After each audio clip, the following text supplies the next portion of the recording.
manufactured white powder pestilence, Marine Corps flak.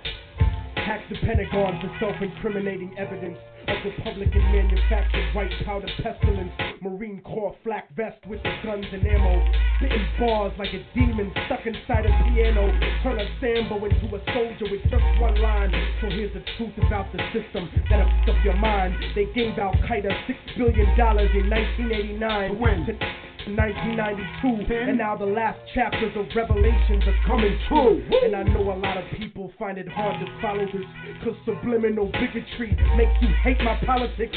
But you act like America wouldn't destroy 2 buildings in a country that was sponsoring bombs dropped on our children. I was watching the towers, and though I was the closest, I saw them crumble to the earth like they were full of explosives, and they thought nobody noticed the news report that they did about the bombs planted on the George Washington Bridge. 4 non-Arabs arrested during the emergency, and then it disappeared from the news permanently. They dubbed the tape of Osama, and they said it was proof. Jealous of our freedom, I can't believe you brought that excuse. Rocking our motherfucking flag don't make you a hero. Back to ground zero. The devil crept into heaven, God overslept on the 7th. The new world order was born on September 11th. And just so conservatives don't take it to heart, I don't think Bush did it. Why? Because he isn't that smart. He's just a stupid puppet taking orders on a cell phone from the same people that sabotaged Senator Wellstone. The military industry got it popping and locking, looking for a way to justify the Wolfowitz doctrine. And as a matter of fact, Rumsfeld, now that I think back, without 9/11, you couldn't have a war in Iraq or a defense budget of world conquest proportions, kill freedom of speech and revoke the right to abortion, tax cut extortion, a blessing to the wealthy and wicked, but you still have to answer to the Armageddon you scripted. And Dick Cheney, you fucking leech, why don't you tell them your plans about putting your pipelines through Afghanistan and how Israeli troops train the Taliban in Pakistan? You might have some house niggas fools, but I understand colonialism is sponsored by corporations. That's why Halliburton gets paid to rebuild nations. Tell me the truth, I don't scare into paralysis. I know the CIA saw Bin Laden on dialysis in 98 when he was top 10 for the FBI. Government ties is really why the government lies. Read it yourself instead of asking the government why. Cause then the cause of death, the cause of propaganda to die. Underground Railroad. Underground Railroad. Stop playing. The mighty EO technique.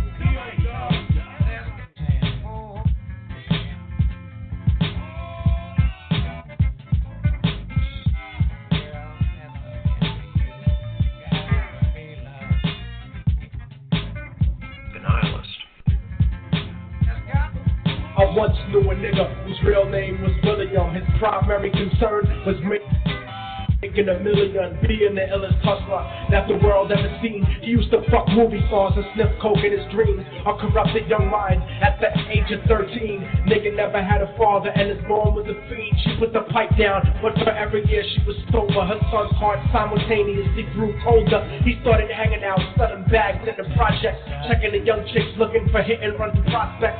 He was fascinated by material objects, but he understood money never brought respect. He built a reputation cause he could hustle and steal, but got locked once and didn't hesitate to squeal. So criminals he chilled with didn't think he was real. You see, me and niggas like this have never been equal. I don't project my insecurities on other people. He feeded for props like addicts with pipes and needles, and so he felt he had to prove to everyone he was equal. A feeble-minded young man with infinite potential, the product of a ghetto-bred capitalistic mental. Coincidentally, dropped out of school to sell weed, dancing with the devil's smoke till his eyes would bleed. But he was sick of selling trees and gave it to his greed. Shorties running wild, smoking cess, drinking beer. The what? The life impacted.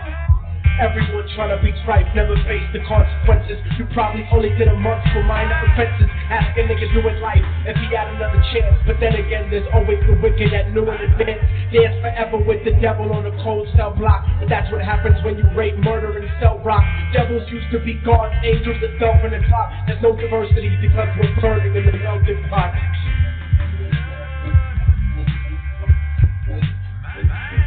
So Billy started robbing niggas, anything he could do to get his respect back in the eyes of his crew. Starting fights over little shit up on the block. Steps up to selling mothers and brothers to crack rock. Working overtime, making money for the crack spot. Hit the jackpot and wanted to move up to cocaine, fulfilling the Scarface fantasy. Stuck in his brain. Tired of the block niggas treating him the same. He wanted to be major like the cutthroat to the top. But when he tried to step to him, niggas showed him no love. They told him any motherfucking coward can sell drugs. Any bitch nigga with a gun can butt slugs. Any nigga with a red shirt can front like a blood. Even puppies smoke a motherfucker up in the club. But only a real thug would stab someone till they died. Standing in front of them, staring straight into their eyes. Billy realized these men were well guarded, and they wanted to test him before business started. Suggest raping a bitch to prove he was cold-hearted. So now he had a choice between going back to his life or making money with made men. Up in his sights, his dreams about cars and ice made him agree. A hardcore nigga is all he ever wanted to be. And so he met this Friday night at 2:45.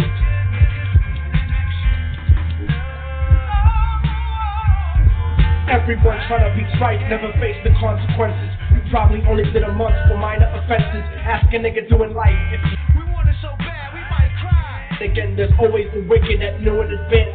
Dance forever with the devil on a cold cell block. But that's what happens when you rape, murder, and sell rock. Devils used to be God's angels that fell from the top. There's no diversity because we're burning in the melting pot.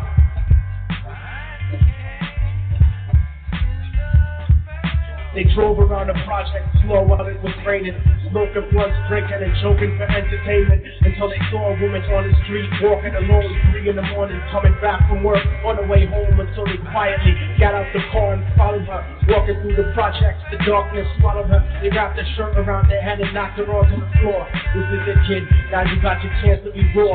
So Billy yoked her up and grabbed the chick by the hair, dragged her into a lobby that had nobody there. She struggled hard, but they forced her to go up the stairs. They got to the roof and then held her down on the ground, screaming, "Shut the fuck up and stop moving around." The shirt covered her face, but she screamed and clawed. So Billy stomped on the bitch till he broke in the jaw. The dirty bastards knew exactly what they were doing. They kicked her until they cracked her ribs and she stopped moving, blood leaking through the cloth. She cried silently, and then they all proceeded to rape her violently. Billy was made to go first, but each of them took a turn, ripping her up and choking her until her throat burned. A broken jaw mumbled for God, but they weren't concerned. When they were done and she was lying bloody, broken and bruised, one of them niggas pulled out a brand new 22. They told him that she was a witness for what she'd gone through, and if he killed her, he was guaranteed a spot in the crew. He thought about it for a minute, she was practically dead, and so he leaned over and put the gun right to her head. I'm falling and I can't turn back.